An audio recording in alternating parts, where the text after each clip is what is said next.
Hello, this is the Дэвид, our teacher, wonderful teacher. Yeah, so and I'm gonna have a few quick questions to you, so let's start. First of all, please introduce yourself, your name, where are you from, and something like that. Okay, so my name is Дэвид.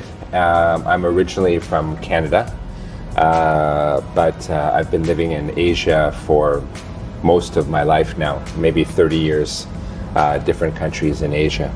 Okay, so what motivated you to become a teacher at a language camp, and what kind of teaching experience do you have? Okay, the language camp. Okay, so a lot of the teaching that I'm doing right now is actually online. So I'm teaching students from around the world in front of a computer, and that's a great experience. But at the same time, it's a wonderful opportunity to work with students one-on-one, or to work with them face-to-face, and be able to interact with them. So that's the attraction. And then also the opportunity to work with Russian students was something that attracted me as well, because even though I've been teaching for more than 30 years, I've never actually taught Russian students. Yes, up until now. So this is my first experience with them. Very interesting. And what do you think about them? Yeah, they're different than teaching Asian students. They're more independent, more independent-minded. Yes. So, yeah, they have a lot of different ideas that I'm fresh still ideas? Getting to know. Yes, fresh ideas for me, absolutely. So, and just understanding their different perspectives on things. They're definitely more interested in international globalization issues like that, more so than with Asian students. Oh, so very nice to hear, you know. Not all of them, but especially some of them are, for sure. What methods and approaches do you use to teach children English language in a camp? Wow, all kinds of different approaches. It depends on their levels. So the students that I'm working with now, the first day I wasn't really sure about their language, because especially the girls tend to be shy. The boys weren't very shy, but the girls were a little bit shy in the beginning. So it's hard to know what their levels are. But as I get to know them more and more, I'm surprised about how much they can speak. And I just need to find different ways to get them to communicate and be open and be comfortable, in the class. That's interesting for you, as I see. Yes, yes. It seems like right now they're more interested in talking one-on-one. They're a little bit nervous about talking in a group. And I think they're not very good at listening to each other in a group. So I think that's something that we'll have to work on as the camp continues, Good. Yeah. So do you have any favorite success stories or particularly memorable moments from your camp practice? So far, up until now, before? Maybe previous camps? Previous camps? Oh, previous camps, all kinds. It's always just getting to know the students individually, getting to know their personalities, being involved in different activities with them outside of the classroom. So understanding... Such as? So, like what kind of activities? Oh, geez. Like it can be anything. Like we have barbecues, sometimes we sing songs together. Oh. All kinds of things. Very nice. Yes, yes. Okay. Yeah. So how do you incorporate elements of cultural exchange into the language learning program? Cultural exchange. Not so much in this case, because the students that I'm working with at this point are mostly either they're from Russia or they're from other regions around, Russia. CIS countries, yeah. Yeah, so not so much about cultural exchange.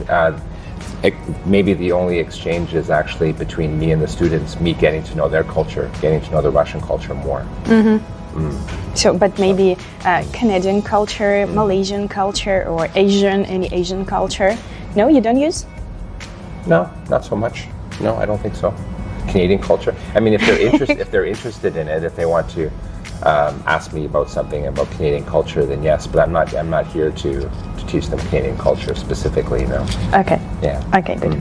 How do you think language camps contribute to the development of children's communication and social skills? Okay, when I'm working with my students online, when they go on holidays, they really go on holidays. I mean, my students, when they stay at home during the holiday period and they don't go out at all, they tend to shut down completely. Yeah. Yes. So it's kind of like they're really on holiday, and they just don't. Even though they're still taking special classes with me, they really don't have any interest in learning, and they just want to relax for that period. And I think that's unfortunate, because I think we also have to keep our minds awake and active. So I think English camps are a great opportunity, or language camps, or any kind of camp is a great opportunity to get the students away from their comfortable home environment and put them outside of that environment and keep their brains active throughout the holiday period.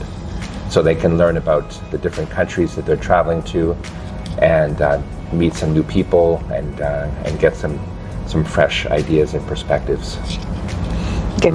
Okay. Yeah. So could you tell about some interactive or game-based learning methods that you use? Like yesterday with the cups? It just depends. Well, yesterday with the cups is like a warm-up activity. So just get them to be comfortable with themselves, like physically moving around. Although the kids here at this camp, they're already doing swimming practice before the classes, so they're already physically awake, I guess. But the game that way. And then when I asked the students what they would like to do, almost all of them said they want to get to know each other better. Mm-hmm. They want to know each other. Because I guess at first I thought that they already knew each other. Maybe they came from the same schools, the same classrooms. But then I found out that wasn't the case. And maybe they knew some people, but they didn't know others. So then we did a lot of activities where they need to move around the class and they need to interact and find out what kind of things they have in common. So, and those are activities they seem to really enjoy. That's good. Good to hear. Yeah. So, okay, what are the main difficulties and challenges you face when teaching children, and how do you overcome them?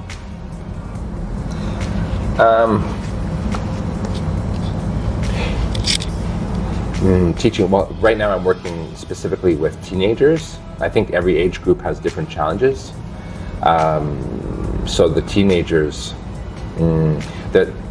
they want to express their own ideas, but they're not interested enough in learning about other people's perspectives, other people's ideas. What I've noticed quite a lot is that they've expressed their own ideas, and then they're happy. Okay, I expressed my idea, I did my job, and then they want to do something with their telephone or talk to their friends, and they ignore maybe other people's perspectives. I think that's really unfortunate. So that's something that I hope I can help them with, that it's not just your idea that matters. Yeah. What do you do for that? What do you do for that? Well, I try to create activities where they need to physically go to people and share ideas and find out other people's perspectives. They have to listen. Mm-hmm. You know, they have to do it in order to achieve that activity. In order to complete the activity, they actually have to do that. So that's something that I tried. I think it was yesterday, and it went quite well at the beginning. Yeah, because they had to do it. Yeah, and I think they got the message.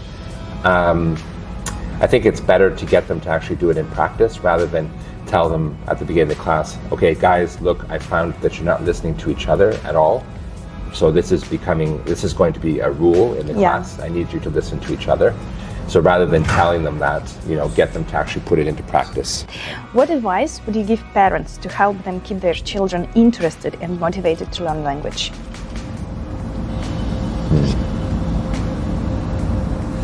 I'm not sure that that's the parent's role so much.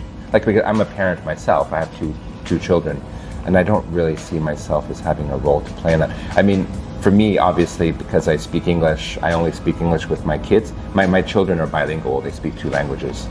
My wife teaches them Thai, and I teach them English just by communicating with them.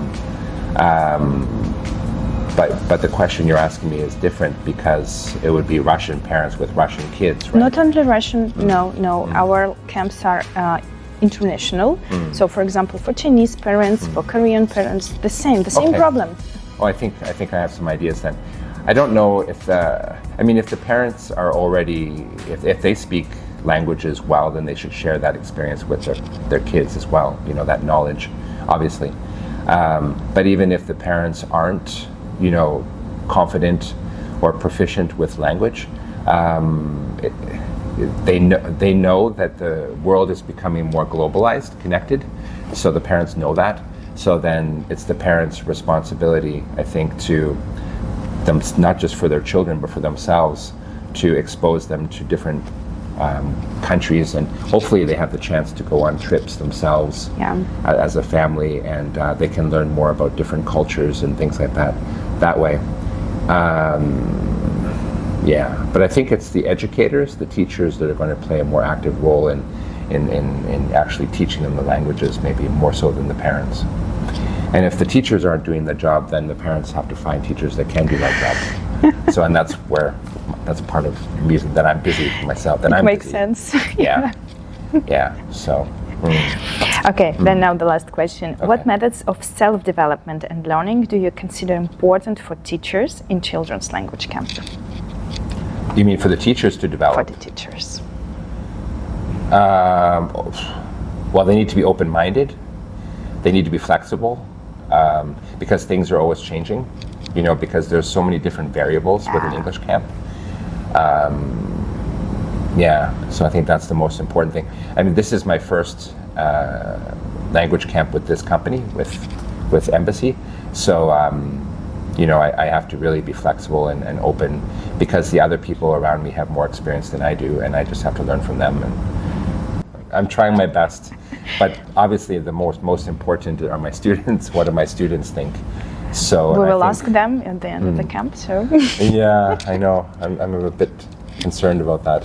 So it's hard to read teenagers because they don't tell you how they feel, as openly as you'd like. Yeah, sometimes. Great. Anyway, I think they will like. But we're trying different things, and some things are going to work, and some things aren't going to work so well. And then if I have the opportunity to do more camps in the future, then obviously I'll use the things that worked more actively. Okay. So. Thank you very much. Okay. Thank you, David.